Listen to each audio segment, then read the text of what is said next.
Հարգելի ներկաներ, ողջունում եմ Հայաստանի հանքարդյունաբերական ֆորում 2025-ի մասնակիցներին։ Վարչապետ Նիկոլ Փաշինյանը ռազմավարական խնդիր է համարում, որ Հայաստանը մեծամասամբ հանքանյութ արտահանող երկրից վերածվի վերջնական արտադրանք թողարկող երկրի, հայտարարել է նա Հայաստանի հանքարդյունաբերական ֆորումի ժամանակ։ Վարչապետի խոսքով Հայաստանի եւ Ադրբեջանի միջև հաստատված խաղաղությունը եւ տարածաշրջանի տրանսպորտային ենթակառուցվածքների սպասվող բացումը, որն առաջիկայում անպայման տեղի կունենա Հայաստանի նոր հնարավորությունները բացելու այս ոլորտում։ Իհարկե մենք քննարկել ենք եւ քննարկում ենք եւ ես հույս ունեմ, որ առաջիկա գործընթացները այդ թվում տարածաշրջանային ավելի նպաստավոր կդարձնեն միջավայրը այս առումով, որովհետև Հայաստանի եւ Ադրբեջանի միջև հաստատված խաղաղությունը եւ տարածաշրջանային ենթակառուցվածքների տրանսպորտային սպասվող բացումը, որը առաջիկայում անպայման տեղի կունենա, նոր հնարավորությունների բացելու մեզ համար այս ոլորտում։ Եվ պիտի այստեղ նաև մեր գործընկեր նախարարների ուշադրությունը հրավիրեմ եւ նաև ոլորտի հարգարժան ներկայացուցիչների ուշադրությունը պետք է հրավիրեմ այս խնդրի վրա, որովհետեւ այո, պղնձի հանքաքարի արտահանումը մեր երկրի համար իհարկե մեր տնտեսության համար շատ էական նշանակություն ունի, բայց մենք ի վերջո պետք է մտածենք, թե ինչ կարող ենք անել, որպեսզի Հայաստանում արդյունավետ պղնձաձուլարան ունենալու պայմանավորվածությունը իրականություն դառնա, բայց նույնիսկ սա շղթայի ավարտը չէ, որովհետև եթե մենք արդեն ձուլակտորներ կամ մետաղ ենք ստանում, պետք է մտածել այդ շղթայի հետագա երկարացման համար, որպեսզի պղնձի արտադրանքը կամ այն արտադրանքները, որի մեջ պղնձը լայնորեն օգտագործվում է, Հայաստանում այդպիսի արդյունաբերական պլատֆորմներ եւ ներդրումներ նույնպես լինեն, նույնը վերաբերում է ոսկուն եւ սա էլ մի խնդիր է, որը չափազանց կարեւոր է։ Լեհական TVP World հեռուստաալիչի հետ զրույցում Հայաստանի արտգործնախարար Արարատ Միրզոյանը խոսել է հայ-ադրբեջանական Վաշինգտոնյան հռչակագրից, Թրամփի ուղի նախագծից եւ դրա հետ կապված հարցերից։ Արդեն սկսել են քննարկումները ամերիկյան գործընկերների հետ, իսկ առաջիկա ամիսներին կարող են ավարտին հասցնել այս գործընթացը եւ դրանից հետո պետք է մեկնարկի շինարարությունը, ընդգծել է նախարարը։ Միրզոյանն ասել է, որ ըստ մասնագետների երկաթուղային կապի կառուցումը կարող է տևել առնվազն 2 տարի, բայց հայկական կողմը խիստ չհագրգռված է հնարավորինս շուտ կառուցելու, բացելու եւ վերագործարկելու Հայաստանի եւ Ադրբեջանի միջև կապերը, որովհետեւ հիմնական շահառուներից մեկն է։ Թրամփի ուղի հանուն միջազգային խաղաղության եւ բարգավաճման նախագծի շրջանակում Հայաստանը եւ Միացյալ Նահանգները պատրաստվում են ստեղծել կոնսորցիում, ընկերություն, որը կլինի երկաթուղային անցուղու շինարարն ու հիմնական օպերատորը։ Այս կոնսորցիումն իր հերթին կարող է ներգրավել երրորդ ընկերության կամ ընկերությունների, այս կամ այն աշխատանքը կատարելու կամ ամբողջ անցուղու համար, այս կամ այն ծառայությունը մատուցելու համար։ Բացի այդ, կոնսորցիումը կարող է իրականացնել, կառուցել եւ այնուհետեւ շահագործել նաեւ խողովակաշարեր, էլեկտրահաղորդման գծեր եւ այլն։ Այսպիսով բոլոր պայմանավորվածությունները փոխադարձ են լինելու։ Օրինակ, մենք նույնպես պատրաստվում ենք օգտագործել Նախիջևանի ինքնավար հանրապետության տարածքը Հայաստանի հյուսիսն ու հարավը երկաթուղով իրար կապելու համար։ Դիվանագետի խոսքով ադրբեջանական կողմը առաջ է քաշում որոշակի նախապայմաններ, որոնց հետ Հայաստանում համաձայն չեն։ Միրզոյանը միաժամանակ շեշտել է, որ պատրաստ են հնարավորինս շուտ ստորագրել խաղաղության պայմանագիրը։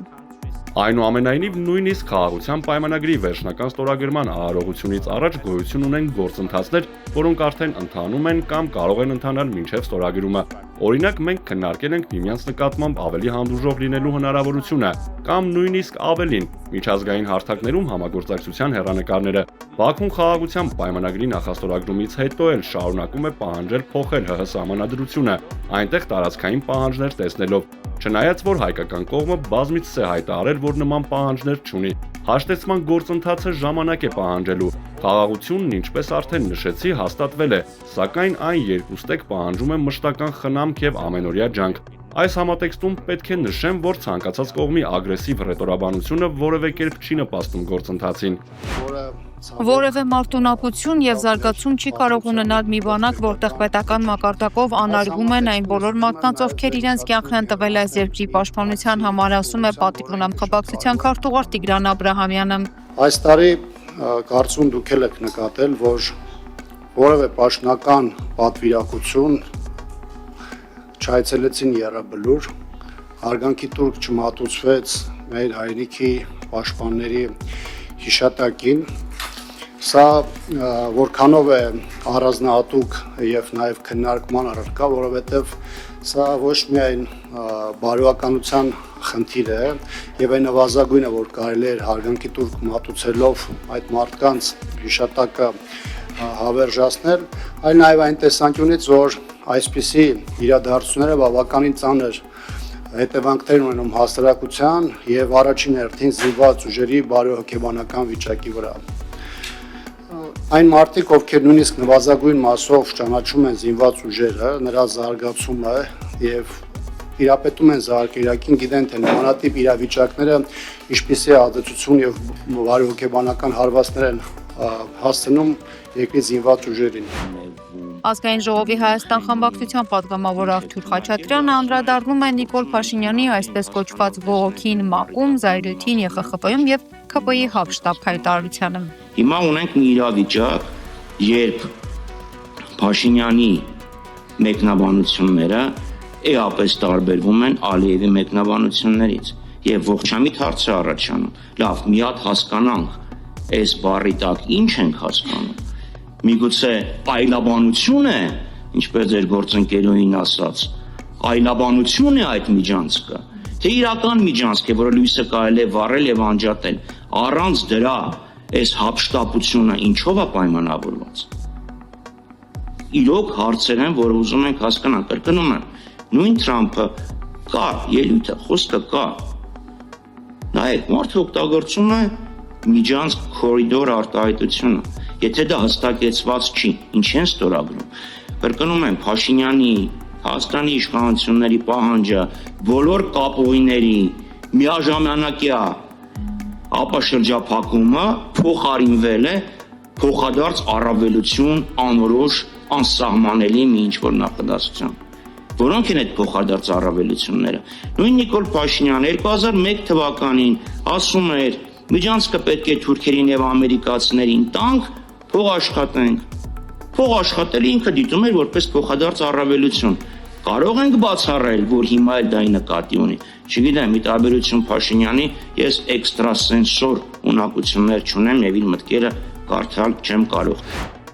Հայաստանի իշխանությունների կողմից ռազմական բյուջեի կրճատումը, հատկապես Ադրբեջանի ռազմական բյուջեի ավելացման ֆոնին մեղմ ասած մտահոգիչ է հայտարարել է միջազգայնագետ ամերիկյան հետազոտությունների հայկական կենտրոնի տնօրեն Սուրեն Սարգսյանը։ Ըստ նրա ակնհայտ է, որ սա արվում է ոչ թե ելնելով անհրաժեշտությունից եւ ռազմավարական հաշվարկներից, այլ խաղաղության օրակարգը հրամցնելու համար ինչպես ներսի, այնպես էլ դրսի լսարանի համար։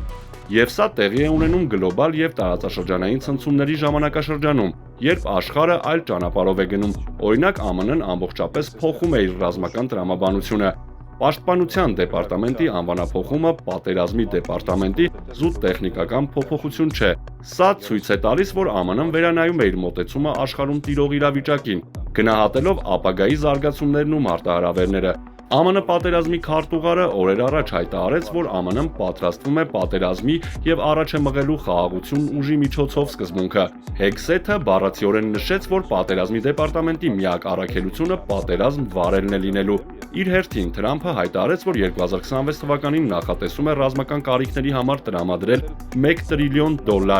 ինչը աննախադեպ մեծ բյուջե է։ Այս ամենի ֆոնին Հայաստանի պաշտպանության բյուջեի կրճատումը ցուցադրական արկածախնդրության է նման։ Այս ամենի ֆոնին Հայաստանի պաշտպանական բյուջեի կրճատումը ցուցադրական արկածախնդրության է նման։ Բաքվում շարունակվել է հայ ռազմագերիների դատավարությունը, որն ընթանում է միջազգային կազմակերպությունների եւ անկախ լրատվամիջոցների բացակայության պայմաններում։ Ցուցմունք է տվել Իլհամ Մամեդով ներկայացող նախկին զինծառայող, որը պնդել է, թե 2002 թվականին իրեն գերեվարել են Հայաստանի զինված ուժերը։ Նա պնդել է, թե իր նկատմամբ բռնություն է կիրառվել, ապա հայտարարել, թե իրեն ծեծողներից մեկը Արցախի պաշտպանության բանակի նախկին հրամանատար Լևոն Նացականյանն էր։ Նացականյանը հերքել է մեղադրանքները։ Նա հաստատել է, որ ադրբեջանցի զինծառայողը գերեվարվել է 2002-ին, սակայն շեշտել, որ գերնկատմամբ խոշտանգումներ չեն կիրառվել։ Նա ձերբակալվել է, հարցաքննվել, հանձնվել համապատասխան մարմիններին, նրան սնունդ են հատկացրել։ Արցախի ազգային ժողովի նախագահ Դավիթ Իշխանյանն էլ միջնորդել է դատարանին իրեն տրամադրել Ադրբեջանում գրանցված միջազգային կազմակերպությունների եւ լրատվամիջոցների ցանկը։ Դատավորը պատասխանել է, որ նրա իրավունքները պաշտպանող փաստաբանը կարող է տրամադրել այդ կազմակերպությունների ցանկը։ Սանկտ Պետերբուրգի Հայաստանի հյուպատոսանում Արցախի նախկին պաշտոնյայի մահվանից մոտ 10 օր անց Հայաստանի քննչական կոմիտեից փոխանցել են, որ հարուցել են վարույթ ինքնասպանության հասցնելու հոդվածով։ Քննչականն առայժմ մանրամասներ չի հաղորդում, թե ռուսաստանցի իրավապահների հետ համատեղ են քննելու Բորիս Ավագյանի մահվան հանգամանքները։ Ռուսաստանի քննչական կոմիտեն մահվան հաջորդ օրը քրեական գործ է հարուցել ինքնասպանության դրդելու հոդվածով։ 42-ամյա Ավագյանին մահացած էին գտել հյուպատոսանի զուգարանում։ Արցախի նախկին պաշտոնյան մեղադրյալ էր եւ Հայաստանում եւ Ռուսաստանում։ Երևանը Ավագյանին հետախուզում էր փողերի լվացման պետական սահմանն ապօրինի հատելու համար։ Ռուսական կողմը նրան դատարանի առջև էր կանգնեցրել ավելի քան 4.2 միլիարդ ռուբլի մաքսատուրքերից խուսափելու գործով։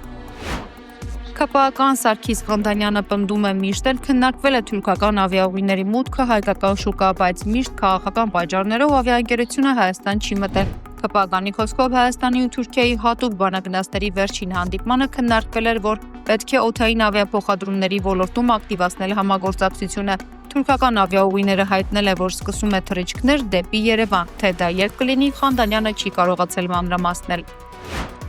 Միգրացիոն դատարանի որոշմամբ ԴՕԿ կուսակցության պատվավոր նախագահ Վարդան Ղուկասյանը չի արտահանձնվի Հայաստանին, հրապարակել է կուսակցության Facebook-յան էջում։ Միևնույն ժամանակ դատարանը գտել է, որ Վարդան Ղուկասյանի կողմից թույլ են տրվել միգրացիոն կարգի խախտումներ, ուստի պետք է լքի Միացյալ Նահանգների սահմանները, նշվում է հաղորդագրության մեջ։